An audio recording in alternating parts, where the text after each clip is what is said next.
Hello, everybody. Welcome back to another episode. I have an incredibly special guest today, an absolute local music legend, renowned guitarist, musician, Mr. Eddie Wright. Thank you so much for agreeing to do this today. Really appreciate it.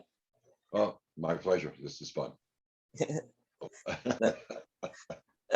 So, obviously, a renowned guitarist, mostly for blues. Where did you kind of get your start in music, and what really kind of started you down this path?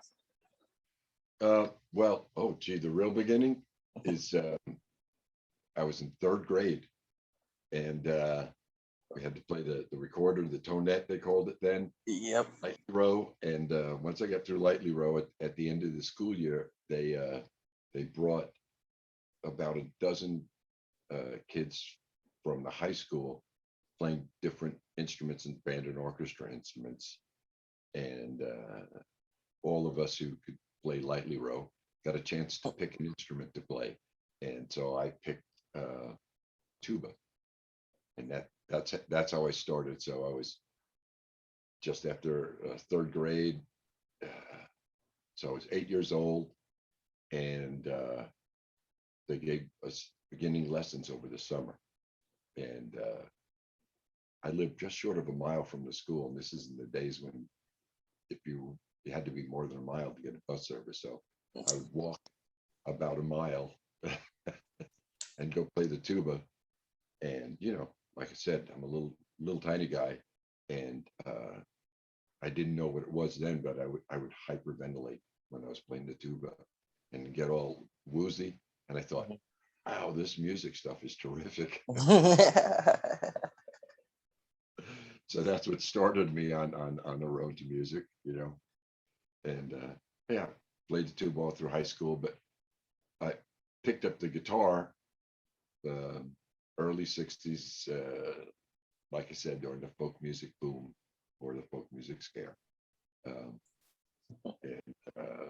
Pete Paul Mary, Limelighters, Kingston Trio, all those people.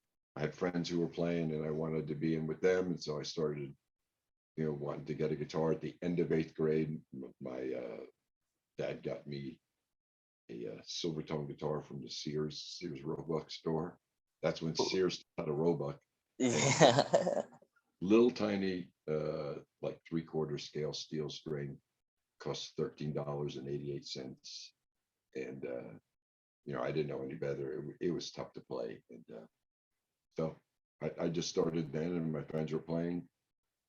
Shortly after that, probably, I guess it was 63 or early 64 when the Beatles were on, Ed Sullivan, and that changed everything as far as pop music and stuff. And so wanted to get an electric guitar and do that, and played with friends. So, Go ahead. sorry. So you said you were kind of inspired to pick it up by friends and things like that. Did you get lessons from them, or are you mostly self-taught, or? Yeah, mostly self-taught, although I feel as though I've learned something about guitar from everyone I've ever seen or heard play. You know what I mean? There's always something there, something a little bit different, and not just guitar, but music in general. So Right. it's a continuous learning experience, which is the best thing about it. If you're a musician and bored, you're just not paying attention. There's always something new to get into, or a different way of looking at the same thing. So how quickly did you kind of, because obviously you say you started at a young age in the 8th grade, maybe 12 or 13ish. Yeah. So how quickly did you realize the importance of watching and listening in terms of being able to learn something new? Was that a learning process in and of itself, or? Oh yeah, and that was right away, because we were all beginners. So every time somebody learned a new chord, hey, B7, look at this, and so yeah, when I hung out with friends, and she's playing a year, and I was in a band with a couple other knuckleheads that nobody really knew how to play anything. The beginning of grunge. Yeah. yeah, real garage bands, because we did play in either garages or, it was up north, so it was basements. So, oh yeah, but don't have any of those down here. The, No, the no, first no. ever scuba band. Yeah.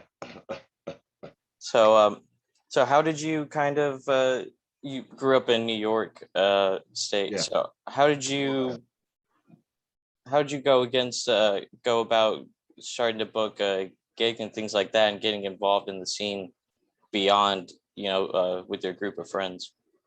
Oh, geez.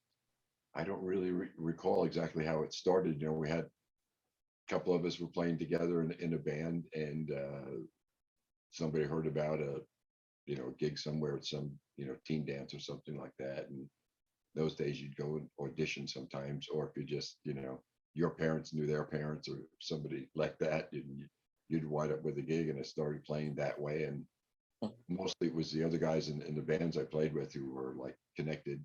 And so one guy got us gigs at the Sons of Norway Lodge and things like that. Killer show. As much as I can remember, I just know that the first 3 or 4 years of playing, we'd only actually get to play a show once every 6 weeks, once every 2 months, something like that. And when we did, I wouldn't even be able to sleep at night because I'd hear the whole night's music over and over again in my head, mainly with a critical ear to, I messed up on that, I messed up, or, oh, that one went good. Because it's a lot to remember. Yeah, and that's interesting too. Do you still do that? Do you kind of not necessarily get hung up on, but kind of just like overthink, I guess, or just constantly analyzing your own self, or did you eventually? Oh yeah, always analyzing it, always see how it's going. What songs worked, what songs didn't work. Was it my performance? Was it the wrong crowd for that music? So much stuff goes into that end of it. Yeah, I couldn't imagine just like it's kind of like comics and musicians. I view kind of similarly in that I couldn't imagine, just playing on stage and playing hard, and you're like, yeah, I practice this one, and then it just seems like no one gets it. Like, but Oh yeah, when you're younger too, you have way much more of a focus on what it is exactly that you're doing, and even the technical stuff on the guitar. And you kind of equate the idea that, well, this was really difficult for me to learn, and it's hard to play, but I pulled it off, so people should like it. But that's two completely different things. It was satisfying to me, but what is satisfying for an audience is a whole different thing. And that's a continuous search to try to find out what's good in that, what works, and it come to realize that it's different for every place and every time. And sometimes you just have to sit back and say, well, this is not an audience. I'm just playing in a bar, and I happen to be playing, but they're not acting like an audience. So I'll just play to amuse myself until I get some kind of reaction from them, and then try to go from there. That's why I started telling all the bad jokes on stage too. Just to get people's attention, focus attention this way, and then maybe they'll listen to the music. Yeah, it seems like Bono picked up on that part a lot. half lecture, half concert. But yeah, as long as you're engaging the audience, you're giving them money's worth if they're paid in. Yeah, it reminds me of a little bit of Penn and Teller, the Magic Duo. They do magician, Yeah. do magic rather, and Teller doesn't talk, but he hadn't talked like before, and he used to do college shows and stuff. And he said when you're performing magic in front of college kids, they're just yelling at you and stuff. but the minute you stop talking and you don't even really acknowledge them, they just get drawn in. It's like, oh, this is different. I feel like it's kind of the same with music. Like once you start talking, you're not singing, so it kind of makes people look over. Then once you start ramping up the music again, it's like it's almost like there's an excitement level, like a surge. Yeah, sometimes that's what works. That okay, now you're playing again. Especially if it's a crowd that wants to dance and you're Mhm. playing, they can dance to that. That's that's always fun. Uh, what talking about different crowds and stuff. Do you did you kind of learn over time to, like, if you're performing and your stuff just may not be working like in one form or another, like, to have you learned to switch it up? Because I know, As much as I can within a repertoire that I have, right? hit spots that seem to be working with that crowd. You know, most of the gigs I've done, the vast majority is it's all been in either bars or restaurants and like that. And a lot of times the music isn't it's just something else that's there. It's really not why the people are there. So Um, so you obviously you started your musical career in New York and later came down to the Tampa Bay area. What kind of inspired you to come down here, and what are some big differences in terms of overall sound and things like that that you've noticed? okay, well, two big parts of that question. Yeah. That was that at the time I was married to my first wife. We had my kids were young, and my wife's mom and her sister had moved down here to Florida, and she really wanted to be close to them. And I noticed that felt like my kids on Long Island, they were just growing up too fast. Mm. There were too much adult expectations on children up there in general. And so we came down here. That was it. And, you know, had bought a house up north, so it appreciated drastically, and we were able to afford to move down here. Of course, I couldn't find enough work because I was making my main living as a guitar repairman in New York, and getting established down here took quite a while with that, and finding musical outlets. I don't even know how I hooked up with the first bands I did. Probably went to a jam session and met somebody. I really don't remember. But the difference here to Long Island, when you played in clubs, uh, there, there were clubs that were for like, it's 18 was a drinking age there, 18 to 25 kind of clubs. There was a lot of those. And then there was ones for the next age older. And next age older than that, very little mixing of age groups that way. The first thing I noticed down here was that I would go in a club and there'd be people in the 20s and in their 50s and older. Uh, so that was different. That was very different. It made the audience broader in the kinds of music that you could play that would be appreciated was there was a whole big range rather than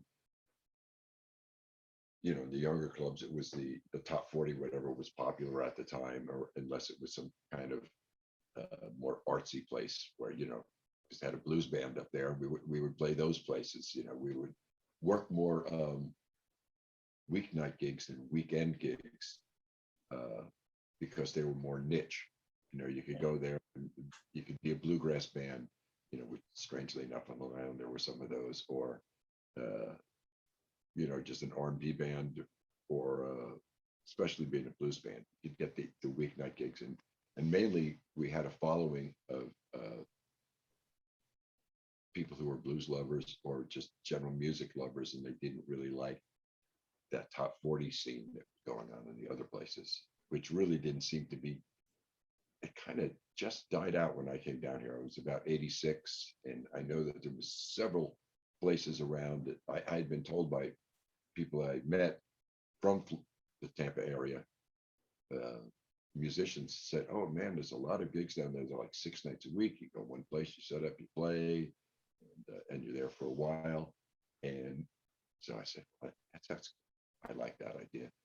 We moved down here in '86, and by '88, all those gigs were gone.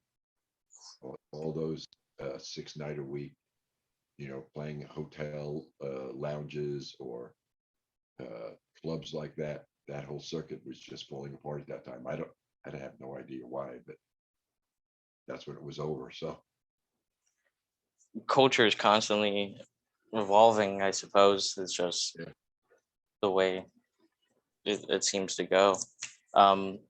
So obviously you moved down, you come down here. You said you didn't quite remember how you start to get connected, but did you kind of have like a sense of urgency to an extent of like, oh, I got About playing, yeah, yeah, yeah, because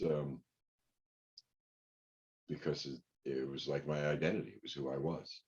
I'm the guy who goes out and plays guitar in a band, and so I wanted to get back to that, which is very parallel to when the quarantine started. It's like I went from 4 or 5 nights a week to nothing overnight as far as playing, and it was a little bit of identity crisis. Like, who am I now if I'm not doing that? Luckily, as you can see, we're all the guitars here. I still do the guitar repair business, and it took a while to get that happening again. yeah. It's all about networking, and it seems, and it all takes time in that regard to grow, especially in the music business. But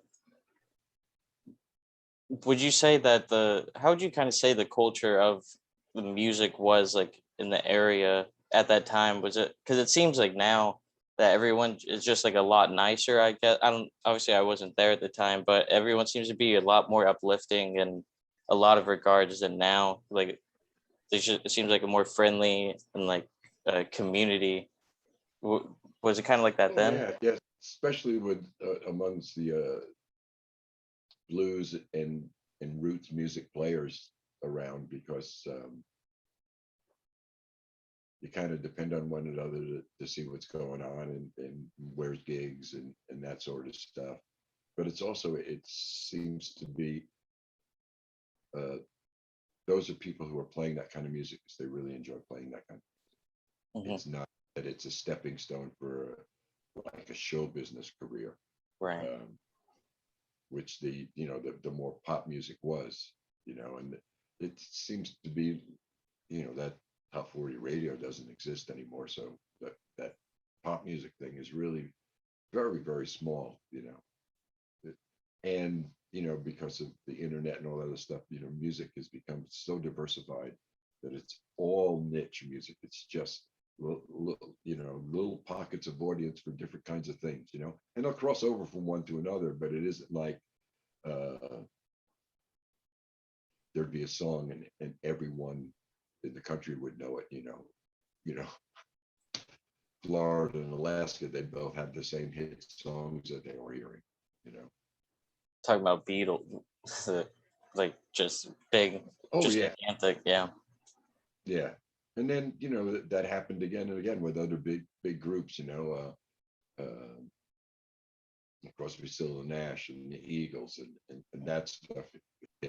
Music kind of went in that singer songwriter way, and everyone knew James Taylor songs or Carole King songs, and so it broke up to more genres, but they were still nationwide or worldwide a lot. And now it's more niche, but the niches are all worldwide. With the internet.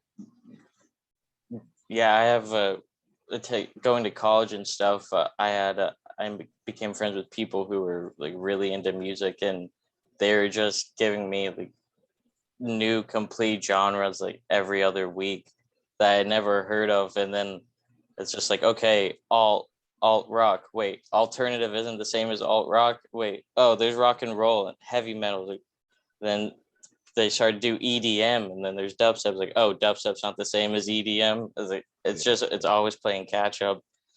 Genres, subgenres. Yeah, and it just goes on and on. Did you ever? I know there's been. I was talking to Mr. Jack Blooney this past week, and he was talking about especially kind of like big band and jazz. There was, I'd say, the old guard was kind of protective in the way, like, oh, this is how it's supposed to be played. Like, if there's not a harmonica solo in this song, then in the original, then there's not going to be one in our cover. Um, so were you kind of around when people were a lot more like restrictive in terms of diversifying music and things like that? Oh yeah, oh yeah. Especially that came up with Beatles music, and everyone says, "Man, you have to do this." And it was like the top 40 thing, but it's just like the record, play just like the record, and then they released their outtakes later on. I guess sometime in the 80s, and it turns out most of their songs they recorded with 3 or 4 different rhythm feels. They did it with kind of a Latin beat or a straight ahead rock beat or a skiffle thing and different instruments, and they just kept trying it and say, oh, this seems to work the best with this song. So I was always put off by the kind of it just has to be just like the record, because you're never going to sound exactly like the record, and if people want to hear the record, there's a jukebox, they can play the record. Right. But it's worse when you talk about it with, like what Jack was talking about with blues music. A lot of that people call blues Nazis, where if they call a song, especially sit-in bands that call a song, and when they're calling the song, they're not calling the song, they're calling this version by this artist on this particular date on this label. That's how they played it, and play it that way. And then it's like, well, now you're going back to the top 40 thing where you're trying to kind of get note for note. The whole idea of wanting to be in music that has an improvisational aspect to it, that's why I play guitar with that stuff, because I can make up my own solos, and do that, and play how I'm feeling about the song, musically, emotionally, whatever. So that's the good part. Then it's like a playground.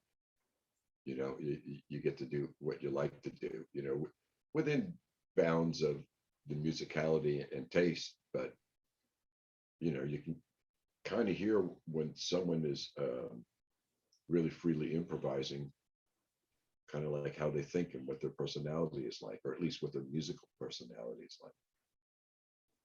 Yeah, it's always really interesting to see just someone always jam, which was with Damon when he did the Fowler's Garage, and I know that you do your weekly things as live streams and such as well. It's just a lot of fun to just watch people play when they're as gifted like as they are. That's why it doesn't make sense to try and limit someone's ability. It's like, no, you're a bird, baby. Soar. You do your guitar solos, you do your drum solos, like just make some magic. And it seems to be a very positive direction of, in terms of, I think, all around culture kind of today is a lot more creativity. Yeah, there's a lot of that, and more people should have that attitude towards it. Hate to say should, but it would be nicer. Yeah. Because really, any one of the arts, there's always 2 sides of it, and one is just art for art's sake and doing it, and the other one is art as a commercial vehicle. So, Right. a way for you to make money, or for someone else to make money. But it's always that divide, Mm-hmm. but I prefer to go towards the one where you let an artist just do what he's going to do, and you decide whether you're enjoying this or not. You know, if you want to go on that journey. Uh, oh, I forgot. A blank spot. It was something I was thinking about with that. But Yeah, it's I understand what you're saying. Like one of my favorite bands is Queens of the Stone Age. And yeah, it sounds like with every record, I mean, there are kind of some similarities in the beginning between records, but ever since like it feels like the mid 2000s, every record's just been almost an entirely different sound. And I know that some people aren't necessarily a fan of it, but it's like you're getting completely different records, and you're letting just seeing creative people like flex just how they have their taste and their experience has have come and like clash with their art and how it's left such an impact on there. So oh I just love it. I love when people try different and new things, and even if it doesn't necessarily always work, because it shows that those wheels are turning and that you're still trying to always improve.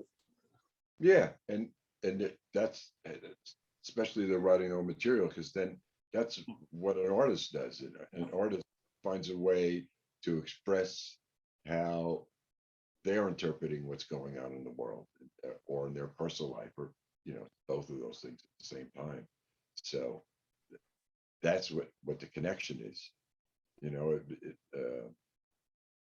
Either musically or lyrically. Um, you if you get to feel what they're feeling, you know, uh,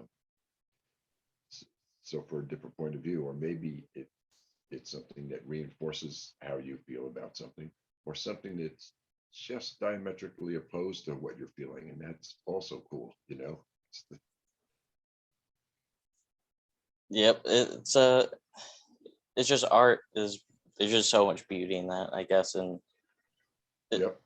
just you little peek into the window of their perception of whatever's going on, because it's everyone's different. Like, that's been one of personally starting to do interviews and stuff, and interviewing people has been the most interesting, is seeing the different perspectives that people bring, because it's always people, not always, but there's people saying like, oh, it's the world's not that big and everyone's kind of the same.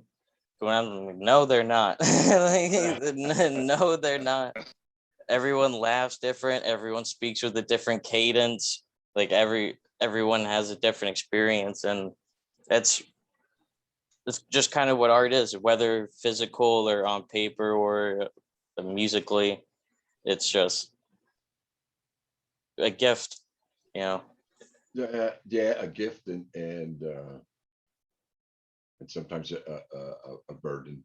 A lot of artists are artists because they feel things very deeply, which is be tough on them in their private lives.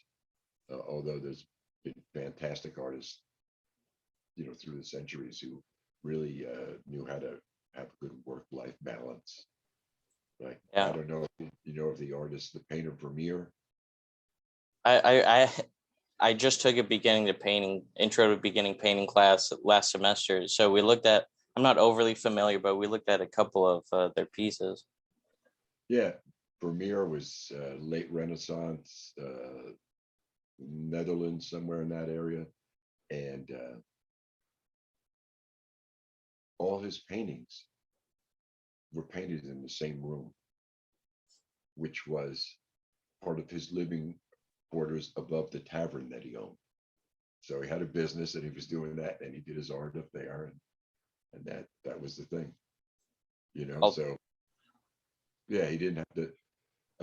In those days, that was the beginning of independent artists, as far as like in Europe stuff. Before that, couldn't have a life as an artist unless you had a patron, mhm.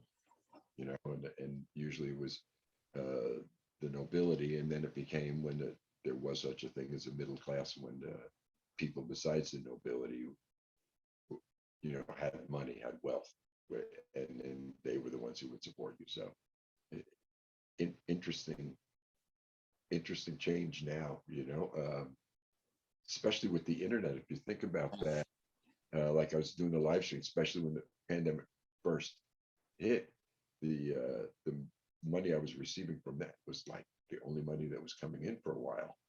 And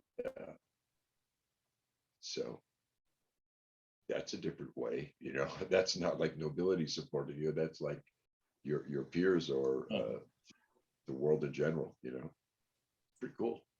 Yeah, it's really great because I think in some ways art predates music and its like evolution of like being accepting of different like genres in that regard, because like especially with the like abstract movement and like in things like that in like the early first half of the 20th century and things like that, that had just incredible ramifications of just shaping just what's viewed as acceptable, because like there's so many you used to have to go into art school and things like that, and they would make you do master copies where you had to copy Yeah. the exact thing, and like Picasso was one of the best at doing that.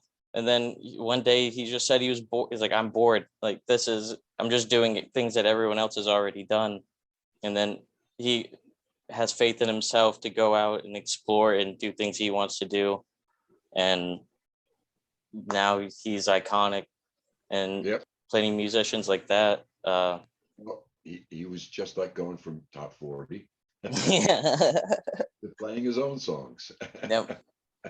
Because, It's a, and that's the beauty of the people who do the top 40 thing, or tribute bands now would be that thing, is that it's a really good learning experience, and learn the technique and the craft of singing, of playing, of songwriting, and study that. You can't just make it up all on your own. So everyone, any artist has a period of doing that. The only guy I can think of um, that became famous was Cat Stevens. When he got a guitar, he immediately started writing songs. He says, I never played anyone else's songs. He says, I don't know anyone else's songs. He just started writing his own songs and went from there. Sure, he knew them, you know, from hearing and right. understood that way, but he never sat down and learned them. And so he's real good at playing his own songs, but he wouldn't be good top 40 band or a cover band of any sort. That that's really interesting. That's the first time I've ever heard of someone as successful as that, not having that. I didn't know that. That's really interesting, because you were just talking about master and you're talking about training. The name that I was going to bring out was Steve Vai. He's Oh, yeah. trained in classical, and uh, I don't know he's how not much just sticking there classical he now. did, but he went through, he did Berkeley Mm. School of Music, and was really a prodigy. He very young. He not only had great technique and stuff like that, but he really knew music. Um, I mean, he got the gig with Zappa by transcribing the music off of records, you know, writing it all out, all the parts. So that's pretty heavy duty. You have to have a wonderful ear, and also, just be able to lay that out on the page. That's why I just listen. You, some people are just, that's how do you kind of, because I mean I draw and stuff like that, so obviously it's not to the same level that you perform like your blues and stuff, but and your music. But when you're kind of growing up and you see like so many and evolving as artists, and you see the people who kind of just, I guess, naturally, it seems like they just naturally have it. Does that did that encourage you to just practice harder, or Yeah, it was inspiring and depressing at the same time. yeah, Wow, look at all exactly. that stuff they can do, and I can't do that.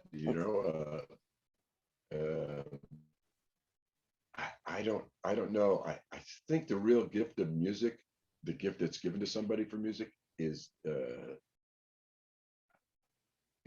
it's like the urge to want to be able to do it. Not some, there are people who are incredibly gifted. They just can hear and play, but it's really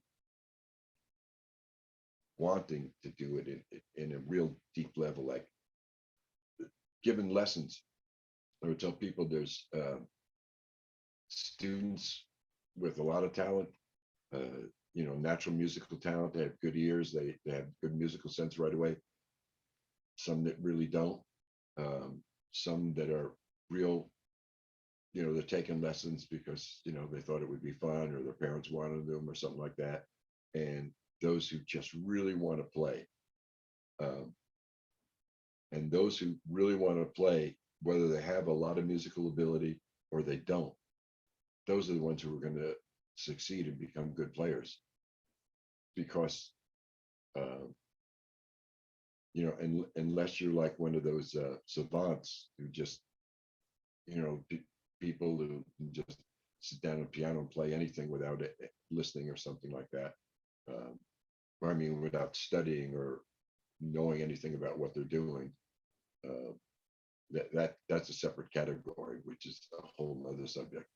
But yeah, because learning to play an instrument is really kind of like being a bodybuilder. It requires a lot of boring repetition of stuff to create the muscle memory, to be able to do something fluidly. And it takes 100 repetitions of something for muscle memory just to start being built. So you can do something 100 times and it's just as hard as the first time, just as difficult for you to do it. And so the only reason you get over that is either somebody told you that and you're aiming for that goal, or you just want to do it so much that you'll just sit there and just do it over and over and over and over and over again until something happens, And that was me. I just practiced like crazy, 4 to 6 hours a day for the first 5 or 6 years that I played. And then life happened and I wasn't able to do that anymore. I still remember when I was a kid, I tried to get into guitar. And it's funny that you're talking about the 46 hour, and it's like the people that want it, really want it. I realized after the blisters and the hand cramps that I guess I didn't want it. But even then, I still remember the first time I was able to do a good chord change. I think it was from A to D, and I like for some reason that's still, even just that small moment, it's just buried. Yeah. It's a thrill. It's a level of mastery over something. All of a sudden, oh man, I can do that, and then you going from the A to the D. Now you go to A to E, and then you go to D to E, and all of a sudden you got 3 chords, and that's probably Enough to play Smoke on the Water. water, but it's enough for you to play thousands and thousands of songs. Right. It's just, there's nothing more beautiful than putting effort into something and seeing the benefits. And I think that's when people have the perspective of looking in and they see someone as talented as you, or like another painter or something, as we're talking about, and they see them, just the mastery, and they don't understand that how many hundreds of hours of practice, like how much effort, like how many times did you rewrite something and things like that, or start from scratch. It's just such a labor intensive, but I'm at some point it just pays off so dramatically. Well, you're doing it because you want to, so you keep getting to do it and do it, and that makes it a reward in itself, because even if you're doing it at this level, and it's okay, it's fine, but you keep experimenting at something like that, and then you're doing it in a different way. Well, then that's cool, and that didn't make the other way bad or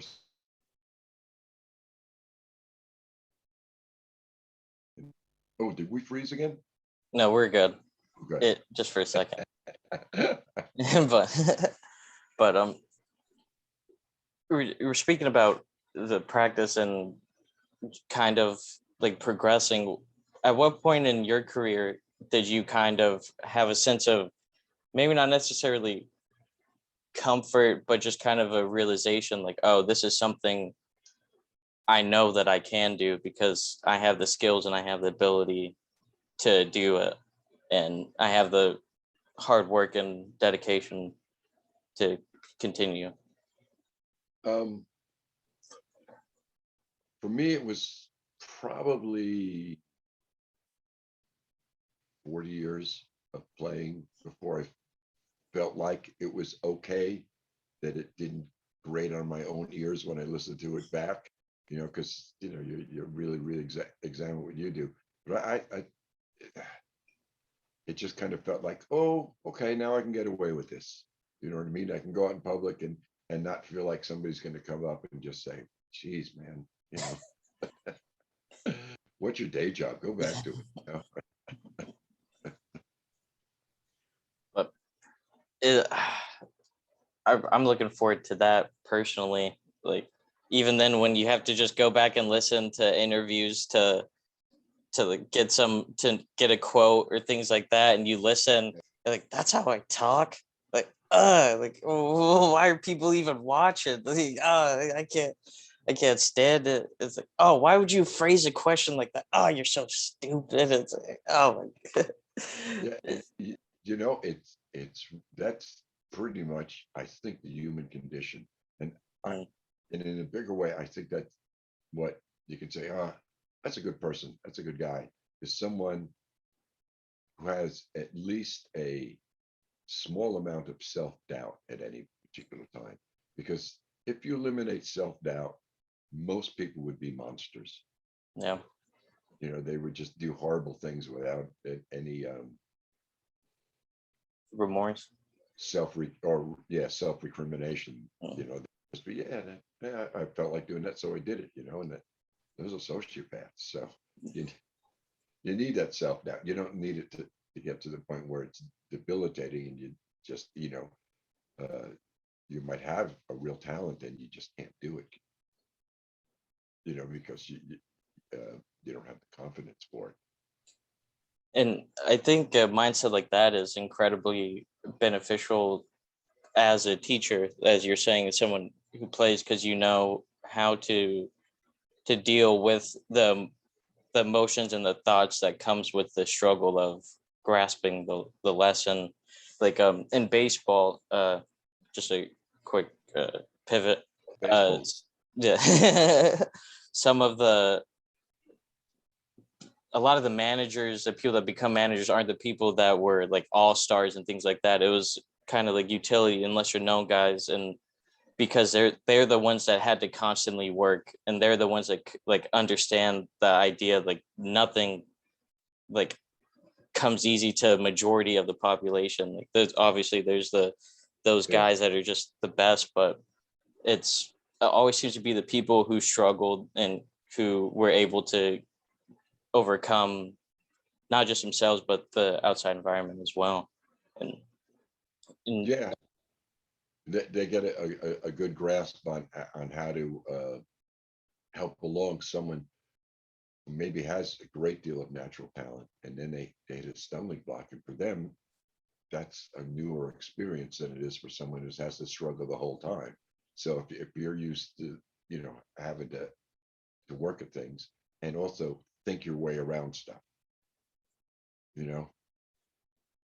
it's funny you're speaking of we're speaking of teacher stuff now. I was when I was doing research, I was reading interviews and things like that, and Damon Fowler, he had said that if all the Oh no. musician if all musicians were Jedi Knights, you'd be Yoda.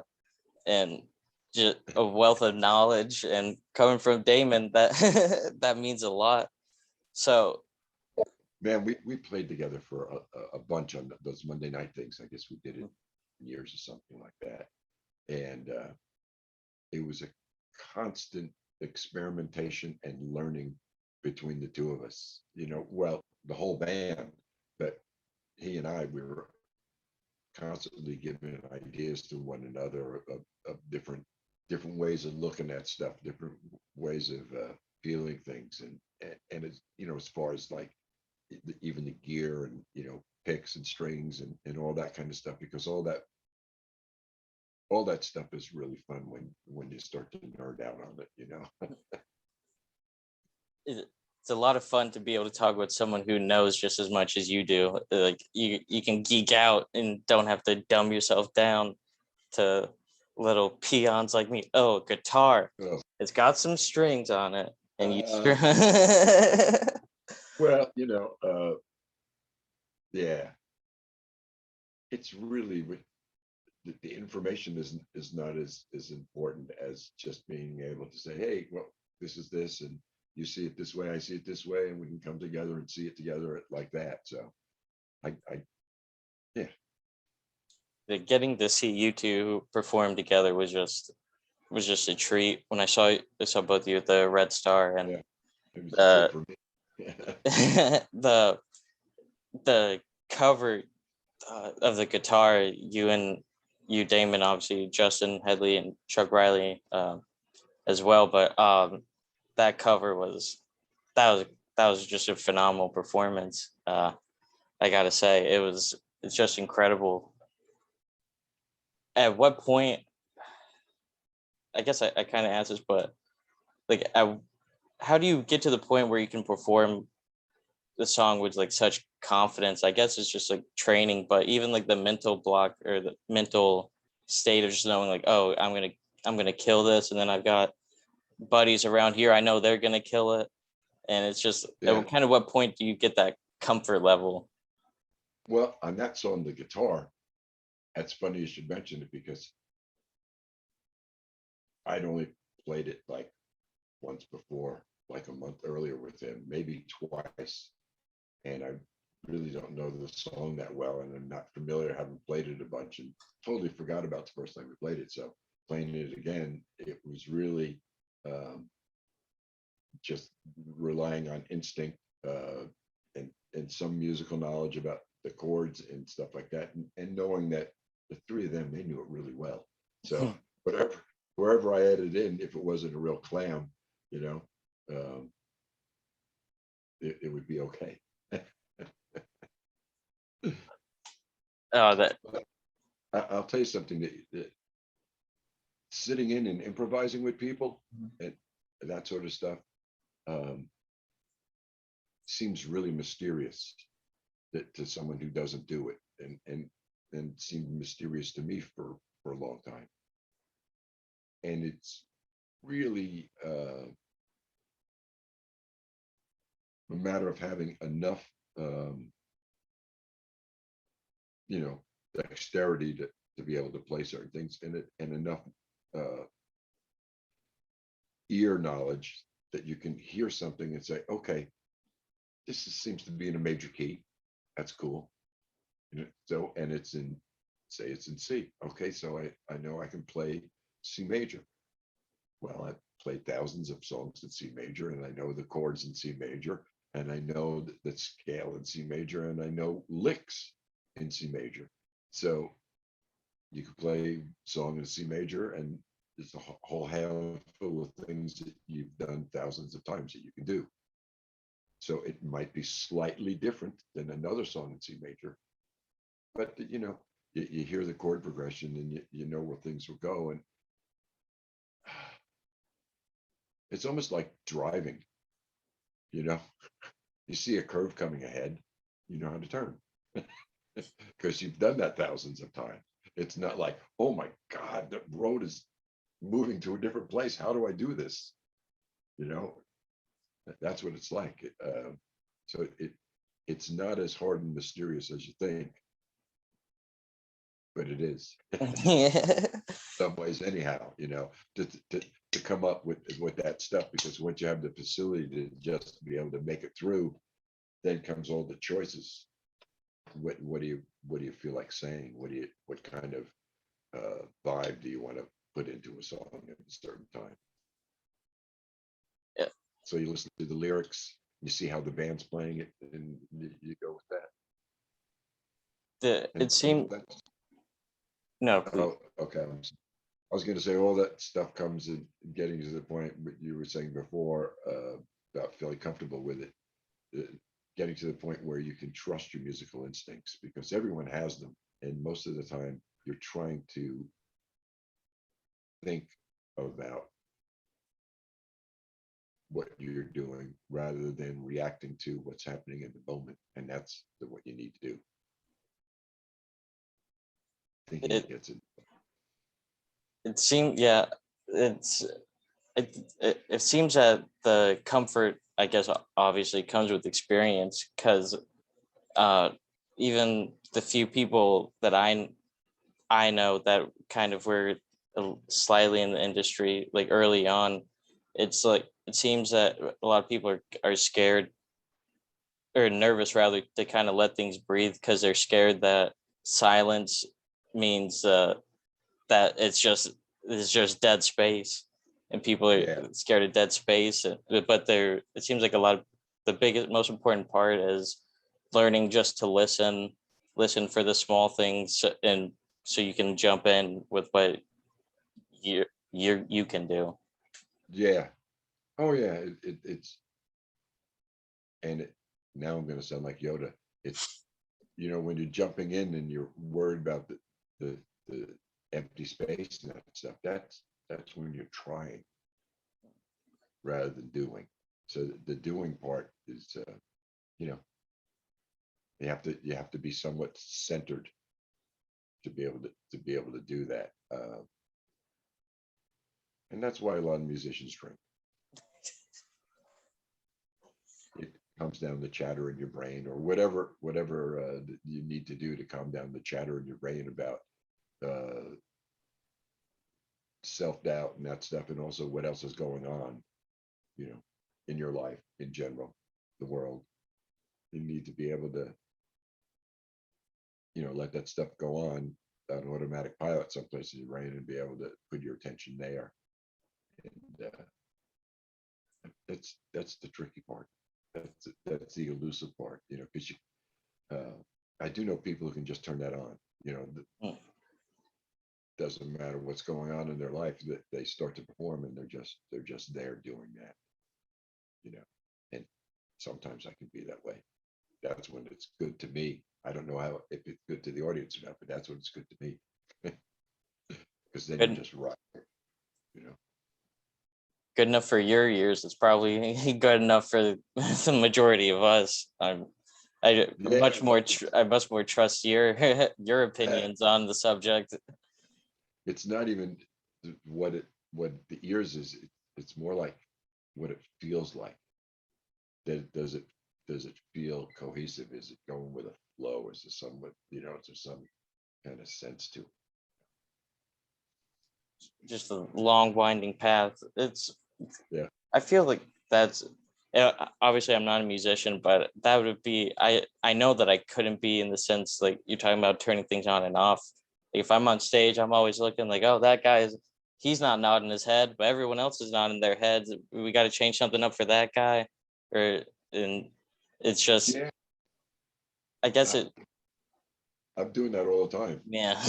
All the time in my head, you know what I mean? So, you just got to trust that it's going to be okay. I mean, that you can, it's good to pay attention to that stuff, but you can't let it be your sole focus or your main focus. Focus is, just trying to put out a good product, sing it good, play it good, pause at the right time, busy at the right time, and the right time is always different each time you do it. So Photo op never comes at the same time twice. exactly, yeah. Gotta make sure you're always smiling. Because back in the Well, old days, always bobbing your head. well, um, entertainment in general, and even even politics. Even though I don't want to talk about politics, but what is important is, I'm talking about presentation. If people will naturally pay more attention to someone who seems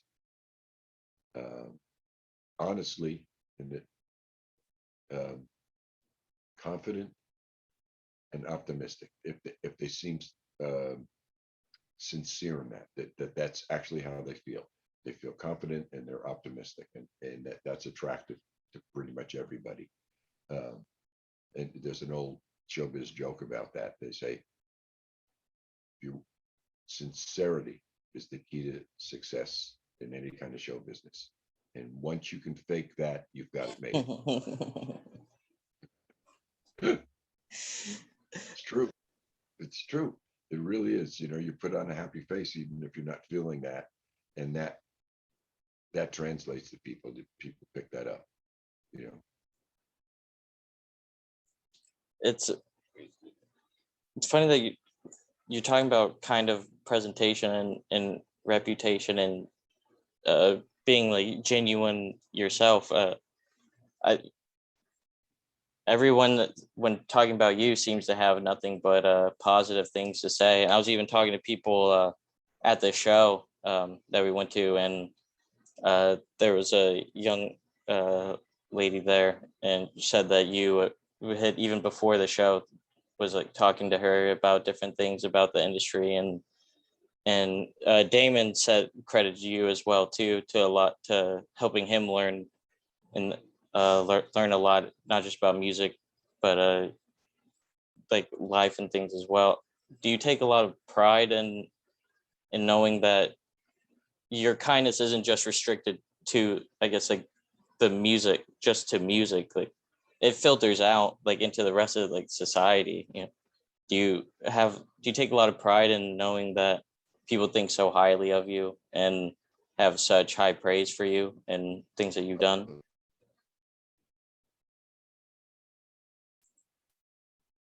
Really appreciate it. I don't feel uncomfortable because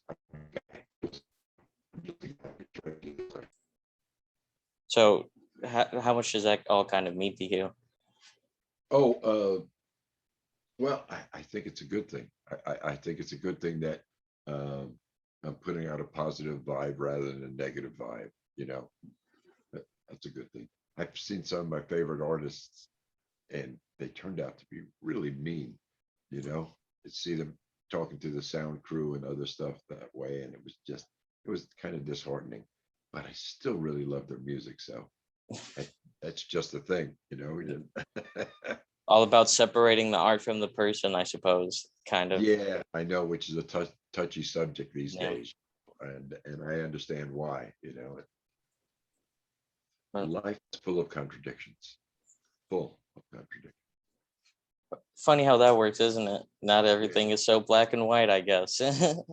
Not at all. I heard a great one the other day where someone said, to be alive is a beautiful thing, but living is really hard.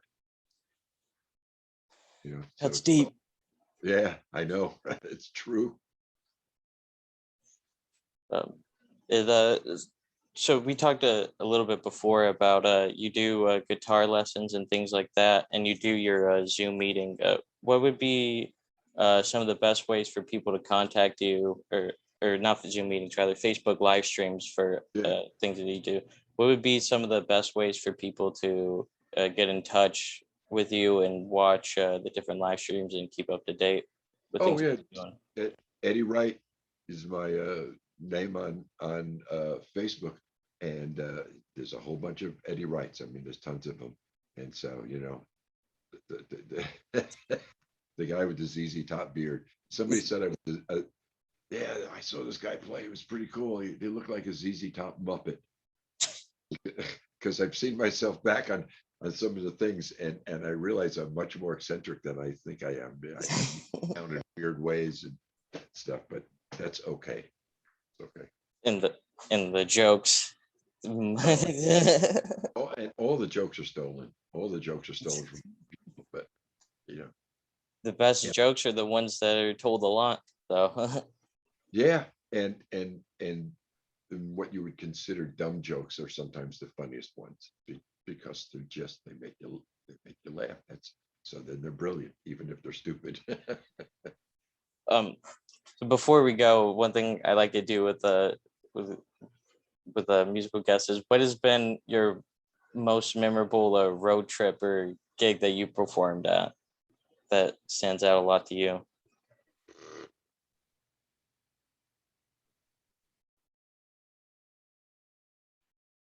The last one I did. It's not. A couple of those Palladium shows with Damon, those were fun. But I enjoy a good bar gig. That's what I've done the most of. So if I go to a bar and the band's cooking and we're having good interaction with people and there's a kind of a nice party atmosphere, that's about the most I can hope for. Any of alcohol? Well, in moderation, Right. even though sometimes that's harder to do. But yeah, yeah, what is it? It's a little oil for the gears.